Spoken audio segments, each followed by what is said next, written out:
వెంట్రుకలు పీకేస్తే చాలా వస్తాయా? అసలు తెల్ల వెంట్రుకలు ఎందుకు వస్తాయి? మనకు ఎటువంటి అలవాట్లు ఉండాలి? తెల్ల వెంట్రుకలను పీకేస్తే మరిన్ని తెల్లవి వస్తాయని చాలామంది నమ్ముతుంటారు. ఇది అపోహట.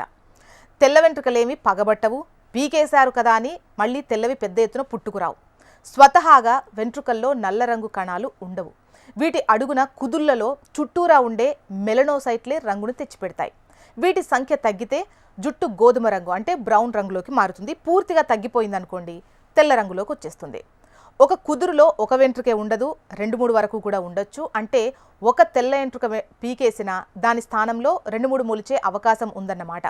ఇవి తెల్లగానే ఉంటాయి, అంతే తప్ప పీకేస్తే మరిన్ని తెల్ల వెంట్రుకలు మొలుస్తాయి అనడంలో నిజం లేదు. చిన్న వెంట్రుకలు ఒత్తుగా పొడవుగా ఉన్నవి పలుచగా కనిపిస్తాయి కదా. పీకేసిన తెల్ల వెంట్రుకలు చిన్నవైతే కొత్తగా వచ్చేవి ఒత్తుగా కనిపిస్తాయి. దీంతో ఎక్కువ తెల్ల వెంట్రుకలు వచ్చినట్టు అనిపిస్తుంది.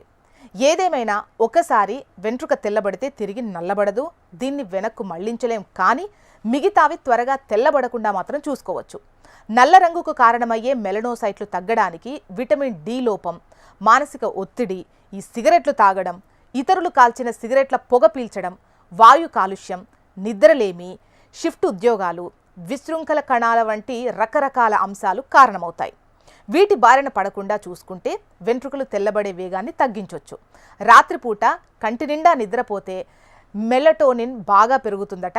మానసిక ఒత్తిడిని తగ్గించుకుంటే విశృంఖల కణాల దుష్ప్రభావాలు తగ్గుతాయి. మరీ అవసరమైతే మెలటోనిన్, విటమిన్ డి, బి కాంప్లెక్స్లో ఒక రకమైన కాల్షియం, ప్యాంటోథెనేట్ మాత్రలు ఉపయోగపడతాయి.